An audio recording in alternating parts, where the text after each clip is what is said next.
बिस्मिल्लाहिर्रहमानिर्रहीम। जी व्यूअर्स, अस्सलाम वालेकुम। आप तमाम का इस्तकबाल है आपके फेवरेट प्रोग्राम चर्चा टाइम में। हमारे सीज़न में मुसलसल प्रोफेसर कमालुद्दीन अकबर साहब ने हमारा साथ दिया है।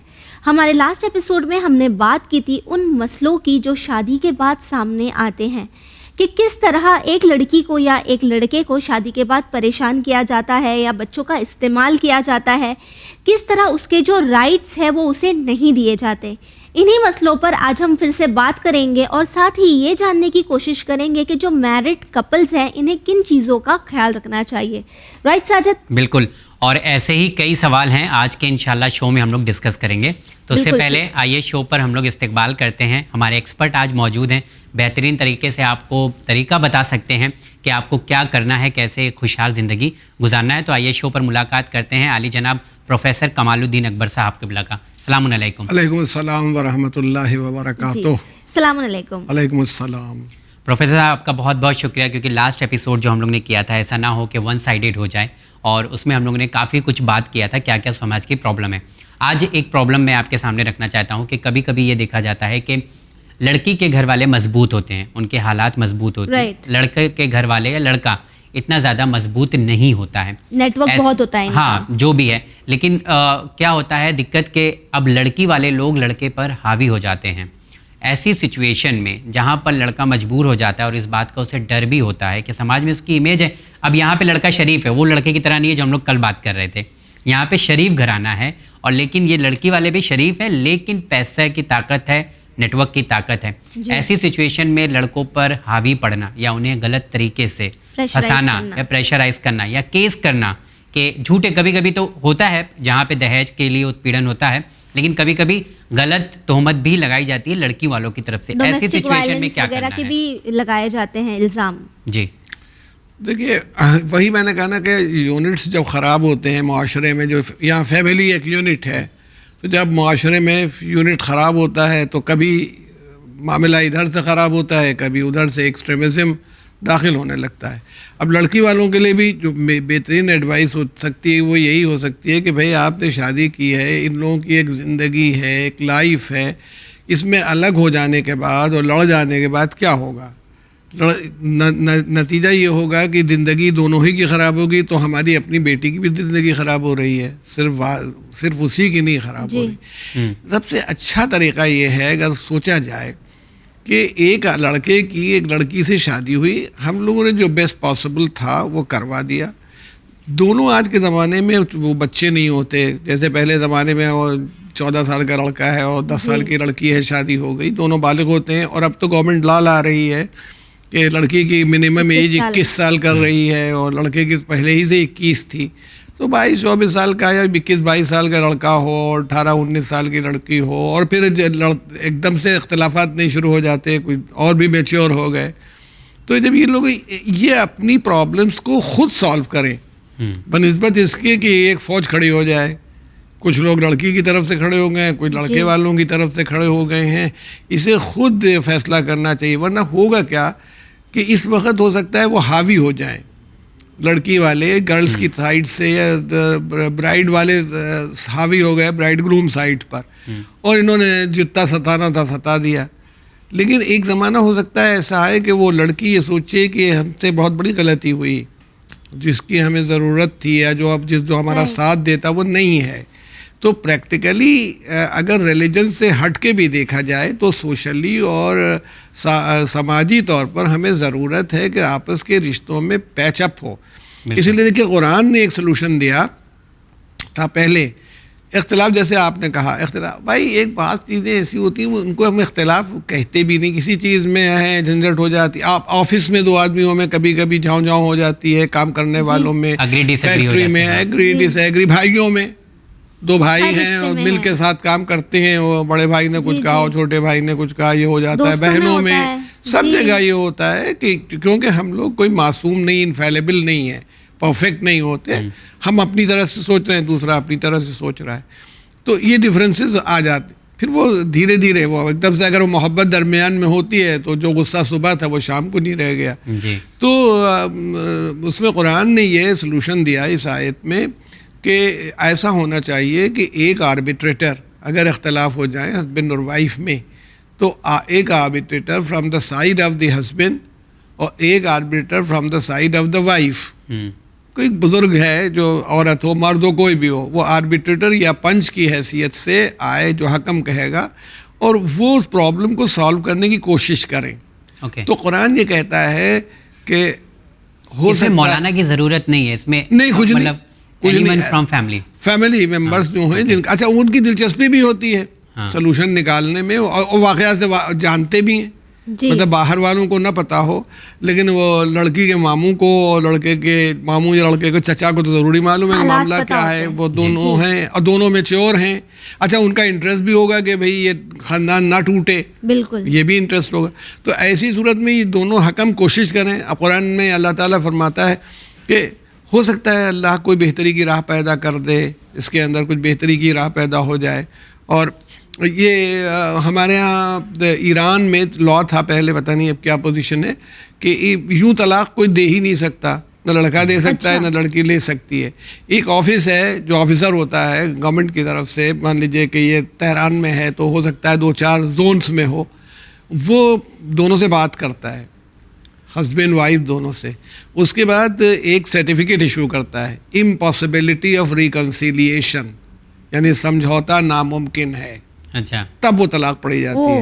यानी ये है ना कि अगर समझौता मुमकिन है, हमारे यहाँ बोर्ड पता नहीं, मुझे महाराष्ट्र का तो नहीं आइडिया है, वहाँ तो इलाहाबाद हाई कोर्ट में भी और डिस्ट्रिक्ट कोर्ट में भी रिकन्सिलिएशन बोर्ड होते हैं। कोई भी तलाक का मुकदमा आता है तो पहले वहाँ भेजा जाता है कि देखो शायद पैचअप हो जाए, निकल आवे कोई जरिया, कोशिश की जाती है। क्योंकि कभी एक बहुत सी मामूली बात को कोई आदमी समझने लगता है कि ये तो बहुत बड़ी बात है और इसमें तो अब कोई हो ही नहीं सकता सलूशन, लेकिन वक्त के गुजरने के साथ साथ तो बात ठंडी हो जाती है, धीरे धीरे कूल डाउन होने लगती है और ख़त्म हो जाती है। नहीं, कभी कभी ऐसा होता है कि लड़की लड़का को कुछ भी नहीं पता होता है, वो फिर वो खानदानी झगड़ा और दो घरों का वही मैंने कहा जो शुरू में मैंने आपसे बात कही कि पहली बात तो ये कि दूसरों को दखल नहीं देना चाहिए कि भाई वो कर दें अपनी जगह पर, क्योंकि कभी मामूली बातों को समझा जाता है कि ये कोई बहुत बड़ा इशू है। हमारी अम्मा आई थी तो उनके साथ कायदे का सलूक नहीं हुआ था और अम्मा से तुमने बदतमीजी कर दी थी, भाई यही एक बड़ा इशू है।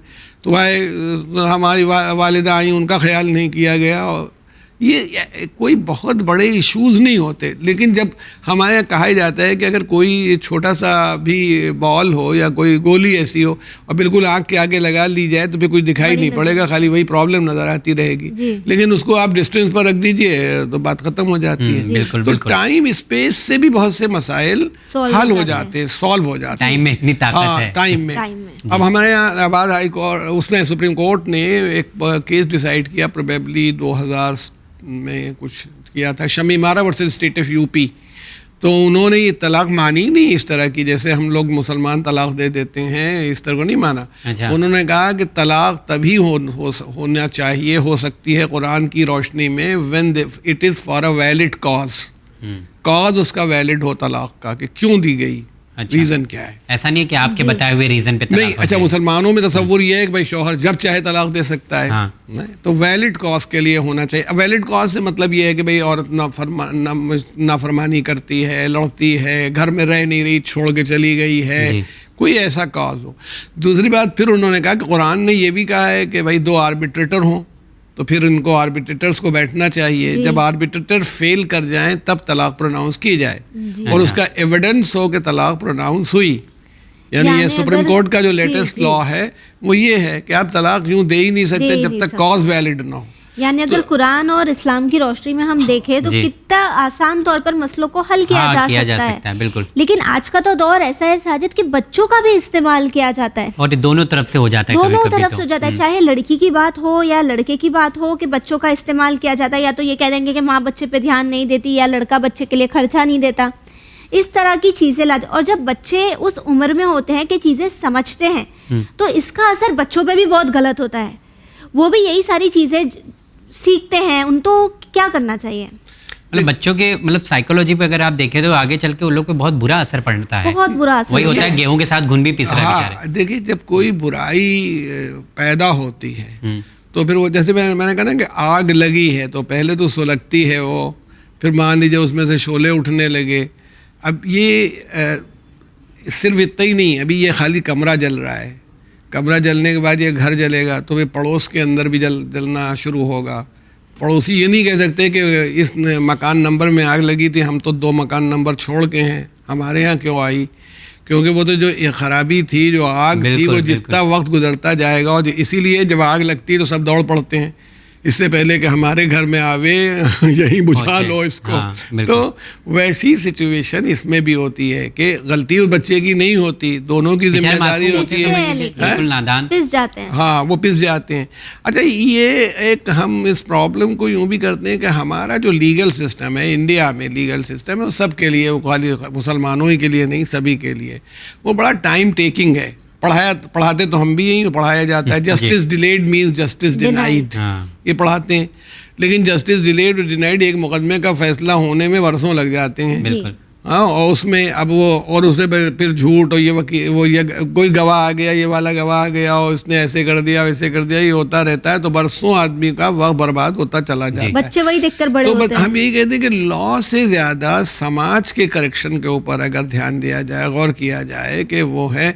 अच्छा, इस मामले में खैर मैं अपनी तरफ ही बात को लेकर के, अब हम लोग जब मेंबर पर बैठते हैं और मजलिस पढ़ना शुरू करते हैं और लोगों को प्रीच करते हैं, उन बातों की प्रीचिंग से ज़्यादा के जो पास्ट में गुजर चुकी हैं, इस प्रीचिंग की ज़रूरत है कि इस वक्त क्या हो रहा है और फ्यूचर में समस्या क्या है, हमारी जो परेशानी है वो क्या है। यानी मान लीजिए कि अगर आज के दौर में हम लोग डिस्कस करें कि चेचक की बीमारी कैसे शुरू हुई थी और क्या हुआ था और कैसे इसका इंजेक्शन बना, इससे ज़्यादा ज़रूरी कि कोरोना के बारे में बताएं लोगों को कि इस वक्त ये लेटेस्ट प्रॉब्लम है तुम्हारी, करंट अफेयर है। तो वैसे ही करंट अफेयर में जो परेशानियां हैं वो बताई जाएं।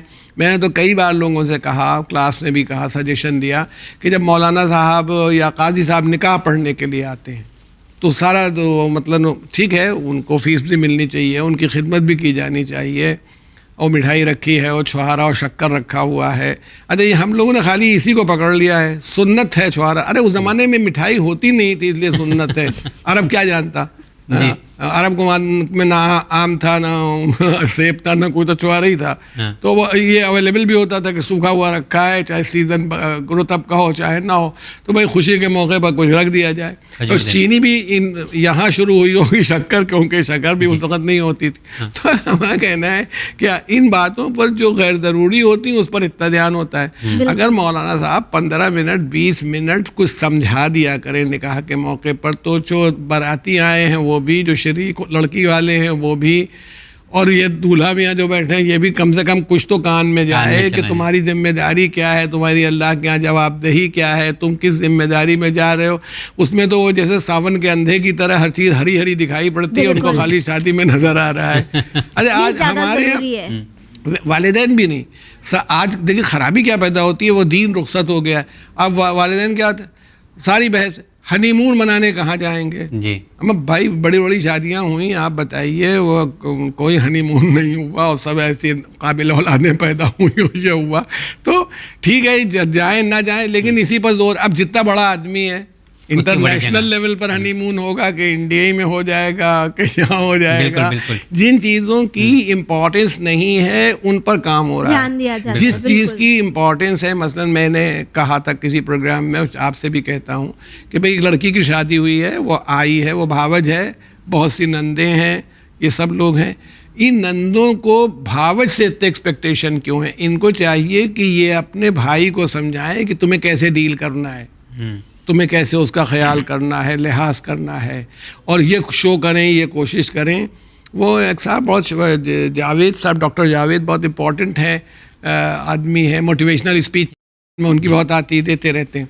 तो उन्होंने कहा कि जब मेरी लड़की की शादी हुई तो बहुत था, तो मैंने उससे अपनी बेटी से कहा कि कोशिश करो कि ये तुम्हारा जो डिनर सेट है इसका कुछ तुम्हारी नन्स के हाथ से टूट जाए। अच्छा। और फिर तुम उसके साथ कोई रिएक्शन शो ना करो। हाँ। बल्कि नहीं कोई बच्चे हो गया यार, किसी से भी टूट सकता था ये। तो लोगों ने पूछा कि आपने ऐसा क्यों कहा? इसलिए किया कि उसको अब नंद को एहसास हो जाएगा कि ये मेरी दुश्मन या मेरी अपोनेंट नहीं है, मुझसे मोहब्बत करती है। कैसे इजहार हो जाए कि लड़की जो आई है वो इस ख़ानदान को अपना ख़ानदान समझती है, अपने मटेरियल नुकसान का ख्याल नहीं करती।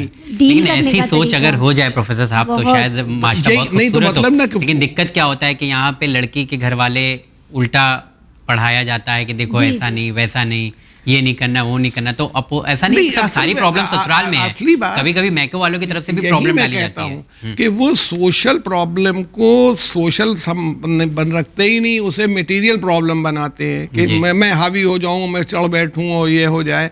मैं आपसे अर्ज करूं, अगर हम लोग मजहबी दुनिया में आए, देखिए 2 महाज होते हैं, यानी 2 मोर्चे हैं।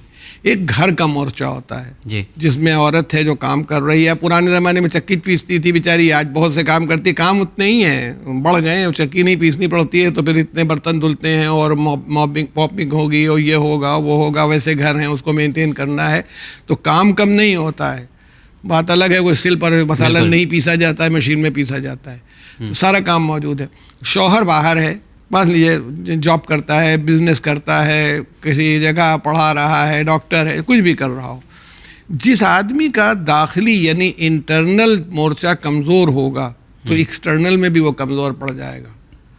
मतलब अब आप अभी बीवी से लड़ करके ऑफिस में बैठा हुआ है, अब सबसे लड़ रहा है, सब आदमियों से, लेकिन वहाँ से वो खुश अगर आ करके बैठा हुआ है तो यहाँ सबसे कॉर्डियल रहेगा। ठीक है, ऐसे ही इस औरत को भी अगर सहारा नहीं मिला, मालूम हुआ कि वो सोच ही रही कि भी 5:30 बजे लौटेंगे तो लड़ना शुरू कर देंगे, तो जिस वक्त वो अकेले बैठी उस वक्त भी काम में दिल नहीं लग रहा है। हज़रत अली अलैहिस्सलाम ने इतने बड़े बड़े कारनामे किए जिनको तारीख़ इस्लाम में महफूज हैं, उसमें इक्वल कंट्रीब्यूशन जनाब फ़ातिमा का भी है। अच्छा, जब खाली वक्त में होते थे हज़रत अली अलैहिस्सलाम तो जनाब फ़ातिमा के साथ बैठ जाते थे, चक्की भी पिसवाने लगते थे, जी, घर तो का भी मोबाइल कोई लेकर बैठ जाते हैं। मतलब ये ना कि वो कुछ काम वो करने लगते थे। तो एक वो जो बॉन्ड था हस्बैंड वाइफ का, वो ज़बरदस्त बॉन्ड बना हुआ था। इसलिए एक भूखा भी होता था तो खुश है, दूसरा भी हमारे साथ है, और अगर वो मज़े में है तो भी खुश है। इसलिए ये ध्यान रखिए कि ये असल में हर जगह की मोहब्बत है। कुरान ने कहा कि हमने हस्बैंड और वाइफ में मवद्दत और रहमत कायम की, यानी एक तरफ मोहब्बत करना है और दूसरी तरफ दया या मर्सी है कि अगर ज़रूरत पड़ जाए तो खाली मोहब्बत पर बात ना ख़त्म कर दी जाए, मर्सी भी की जाए। बिल्कुल, मैंने कहीं इधर ही कहा है कि रसूलुल्लाह सल्लल्लाहु अलैहि वसल्लम तशरीफ़ लाए घर में तो देखा हज़रत अली और जनाब फ़ातिमा बैठे, दोनों मिलके, वो चक्की तो बहुत मजबूत होती थी, दोनों मिल के वो जौ पीस रहे हैं। तो आपने पूछा कि भाई तुम लोगों में कौन ज़्यादा थका हुआ है? हाँ। रिवायत में है कौन ज़्यादा थका हुआ है, तो हज़रत अली ने कहा कि फ़ातिमा ज़्यादा थकी हुई है। अच्छा, ये बात हो भी सकती है, जेंडर की वजह से भी हो सकती है, फिर हज़रत अली वाक़या भी रहा हो ये भी, तो रसूलुल्लाह जनाब फ़ातिमा की जगह बैठ गए और हज़रत अली, वो दोनों आदमी चक्की पीसने लगे। अब ये अगर हर बात में रसूलुल्लाह सल्लल्लाहु अलैहि वसल्लम इसी तरह दखल देने लगते, कह रहे यार कोई इंतज़ाम भी नहीं कर सकते हो, चक्की पीसने के लिए कोई मुलाजिम रख लो, किया कर लो, तो लड़ाई शुरू है, ये शुरू होता है। क्या करना है, जिंदगी गुजर जाएगी, परेशान जिंदगी हो तो भी गुजर जाएगी। असल बात यह है कि हमारा असल दोस्त वो है जो मुसीबत में हमारे काम आए। बिल्कुल बिल्कुल। अगर हमारी बीवी है या हम मुसीबतों में जब थे, हम अपनी बात बताएं, हमारी शादी हुई तो हमारे पास आलम यह था कि हमारे पास गैस का चूल्हा भी नहीं था, स्टोव के ऊपर हमारे यहाँ खाना पकता था। गैस का चूल्हा बाद में आया और गैस में हमें बाद में मिली। बिजली 6-6 घंटे गायब हो जाती थी, कोई एसी पेसी का सवाल ही नहीं, पर पंखा चल जाए यही बहुत था। यानी मैं 80s की बात कर रहा हूँ। उसमें बच्चे हुए, ये हुए, हमारे मजबूत बॉन्ड होंगे। हमें मालूम है कि भाई एक आदमी अगर इस वक्त कहे कि हम काम नहीं कर पाएंगे और हमें थकान है और परेशानी है, तो हमारे दिमाग में ये तसव्वुर तो ये कि भाई उस आदमी ने हमारा उस वक्त साथ दिया था जब कुछ भी नथिंग, हम कुछ नहीं थे। चलिए इसी बात पे मैं आपसे गुजारिश करूंगा कि जो अभी नई शादीशुदा कपल हैं जो शादी के रिश्ते में बंध गए हैं, उन्हें आप एक लाइन में या 2 लाइन में कुछ पैगाम दे दीजिए, शायद ये एपिसोड मुकम्मल हो जाए यहाँ पर।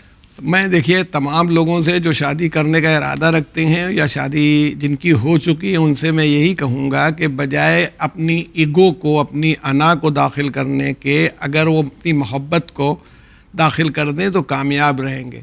कभी कभी आदमी हार के भी जीत जाता है, ये हमेशा का इशू है। कभी मज़ा भी आता है, आप अपने अभी तो अगर आपकी शादी हुई है, अभी नहीं हुआ, छोटे बच्चे जब होते हैं और छोटे बच्चे जो हैं हरा देते हैं तो बड़ों को तो बड़े खुश होते हैं। तो इसमें बड़ाई यही है कि अगर आपकी हार भी हो रही हो तो आप यही समझिए कि आप जीत रहे हैं, ये हार नहीं है, क्योंकि आप दोनों अलग नहीं हैं, आप दोनों एक हैं। जी, साथ ही ये भी जानना चाहेंगे कि जो लोग रिसेंटली एंगेज हैं और आजकल तो लाइक काफ़ी फैसिलिटीज़ अवेलेबल है, जिसमें से एक होती है प्री मैरिज काउंसलिंग, तो आपको लगता है कि इस तरह की काउंसलिंग करने से आगे जाके रिश्ते बेहतर हो सकते हैं? हाँ, वो लोग आजकल तो ये है कि वो आपस में भी गुफ्तगू कर सकते हैं कि भाई हमारी ये प्रॉब्लम है, हमारी ये मजबूरी है, या हमारे हालात ये हैं, तो ये भी हो सकता है। हालात बता देंगे तो शादी नहीं, मैं इस मामले में आपके साथ, इसलिए तो झूठ बोले जाते हैं रिश्तों में हमारे दोनों तरफ से। जी, मैं आपसे एक बात शेयर करूं कि वो जब मेरी सेकंड डॉटर जो है उसकी शादी हुई तो हमारे रिलेटिव्स के अंदर ही हुई थी। वो बीटेक था, अब तो ऑस्ट्रेलिया में है माशाल्लाह वो लोग, और लड़की मेरी उस ज़माने में पीएचडी करने वाली थी, अब उसने ऑस्ट्रेलिया से पीएचडी किया। वो हमारे तमाम बच्चों में सबसे ज़्यादा इंटेलिजेंट है वो। अच्छा, और बहुत ही क्वालिफाइड। दूसरे बच्चे के नाराज़ ना हो जाए आप। नहीं, उनमें दूसरी क्वालिटीज़ हैं। तो उसके अंदर वो वहाँ पर यूनिवर्सिटी में पढ़ा भी रही है ये, तो हमेशा से था, कुछ एक्स्ट्राऑर्डिनरी थी।